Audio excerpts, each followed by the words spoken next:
Have you ever walked into a room expecting to be welcomed, only to learn you were never really wanted there in the first place?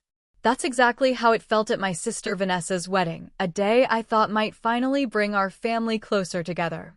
A day I hoped would mend old wounds, soften old judgments, maybe even let us start over. But instead, it became the moment I realized just how disposable they thought I was. I arrived early, dressed nicely, gift in hand, rehearsing polite conversation in my head like someone preparing for a delicate negotiation. My mother gave me a stiff smile. My dad hugged me quickly, as if someone was timing him. Vanessa, well, she gave me a smile that didn't reach her eyes. I ignored it. I told myself weddings were stressful. I told myself she didn't mean it. But the feeling didn't go away. Whispers followed me. Eyes avoided mine.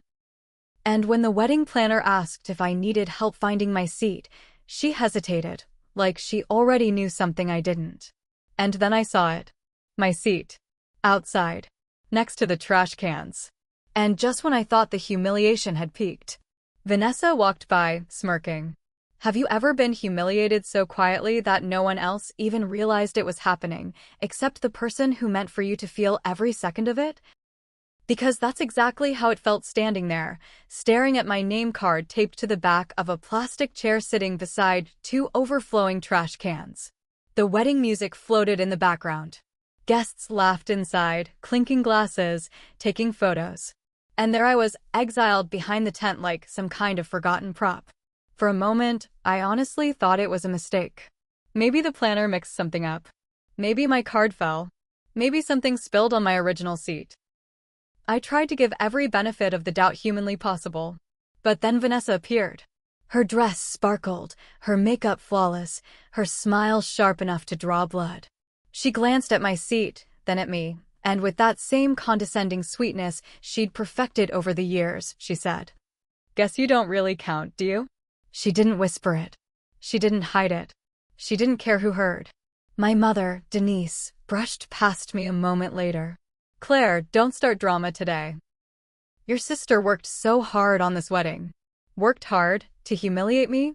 Guests were starting to notice. Some whispered. Some looked away.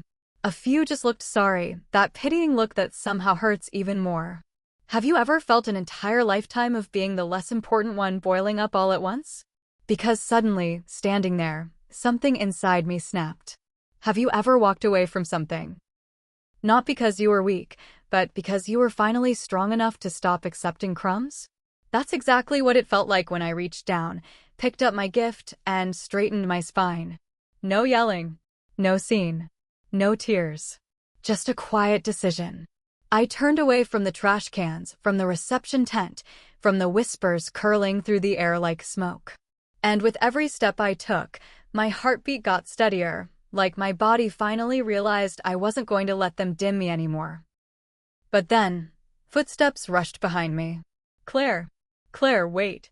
I stopped, expecting my mother, maybe my father, maybe even Vanessa finally regretting her cruelty. But instead, it was Tyler, the best man, and one of the only people there who had always treated me like a human being. He looked genuinely confused. "Why are you leaving? You haven't even sat down yet." I gave him a look, the kind where every answer is already written on your face. He frowned, shaking his head. "That's not where your seat was supposed to be." My breath caught. "What do you mean?" Tyler glanced back toward the venue. "Vanessa handed the planner a last-minute seating change this morning. No one questioned it because, well, she's the bride. So it wasn't a mistake. It wasn't bad planning. It was intentional." Tyler reached for my arm. "Claire, don't go far. If you walk out now, you're going to miss what happens next." I didn't know what he meant. But then, a scream tore through the air. Have you ever heard a scream so sharp it slices straight through music, laughter, and conversation, the kind that stops an entire wedding in its tracks? That's what echoed across the courtyard as Tyler and I froze. Guests rushed toward the sound. The string quartet stopped mid-song. Even the bartender paused with a bottle in midair. Tyler and I hurried back toward the venue, and there she was, Vanessa. Pale as her wedding gown, hands trembling, eyes wide with panic. The wedding planner, Julia, was frantically flipping through her clipboard. It has to be here. It was just here. My mother was nearly hysterical. My father kept repeating, this can't be happening today, not today. I stayed back, half hidden behind a column, watching the chaos unfold. What's going on? Someone whispered. Another voice answered, it's the bride's gift. The special one.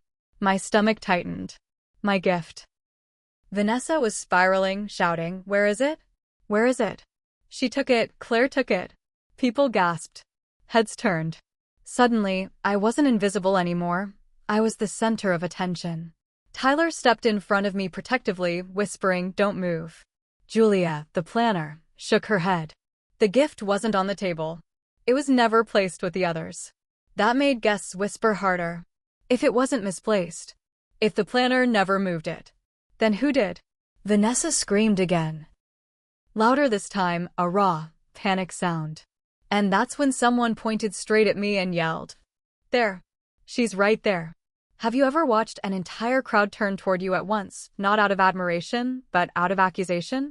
That's exactly what happened as every head swiveled in my direction. It felt like the spotlight at a theater had suddenly snapped on, burning hot, unforgiving, blinding. Vanessa stormed toward me, wedding dress gathered in her fists so she could move faster. Her makeup, flawless minutes ago, now smeared with tears and fury. Why would you do this? She demanded. Why would you take the one thing that mattered today? I didn't flinch. Not this time. What thing, Vanessa? She choked on her words. The gift. The scrapbook. The letter. You took everything. Her voice cracked on that last word, letter, and suddenly it was clear. She wasn't just angry. She was terrified. Guests murmured around us. Denise and Greg hovered nearby, too stunned to intervene. Tyler stood behind me, protective, arms crossed like he was ready to step in if needed. I lifted the small box I'd been holding from the moment I'd walked out. I didn't take anything from your wedding, I said quietly. I took my gift back. The one you decided wasn't worth a seat inside. Whispers rippled through the crowd. And yes, I continued, eyes locked on hers, the scrapbook was inside. Along with my letter. And the check. Vanessa froze. The check. I nodded slowly. The down payment for your first home. The one I was going to give you today, before you put me next to the trash. Her face crumpled. Claire, no, wait. But what I did next stunned everyone, even Tyler. I stepped closer to Vanessa, the crowd holding its breath. Even the music had stopped, as if the entire wedding waited for whatever came next. Her eyes were glossy, her breath shaky, her perfect world collapsing in real time. Claire, she whispered, reaching for my hand, please, don't walk away. Not like this. I didn't mean to, but that was the thing. She did mean to. And she expected I would swallow it. Again. I gently pulled my hand back. You don't get to belittle me in private and embarrass me in public, then cry when the consequences show up, I said softly. Respect isn't a wedding favor. You don't hand it out only when it looks good in pictures. She sobbed, mascara staining her cheeks. My mother turned away, ashamed. My father rubbed his forehead like he finally understood what they'd allowed for years. I opened the scrapbook box and handed it to Vanessa. This, I said, you can keep. The memories, the childhood we shared, they still mean something to me. Then I held up the envelope with the check still inside. But this part, I continued, you'll have to earn. Gasps echoed across the courtyard. I turned and walked away, not out of anger, but out of freedom. Because sometimes, the most powerful moment of a wedding is the moment you decide you deserve better than the seat they gave you.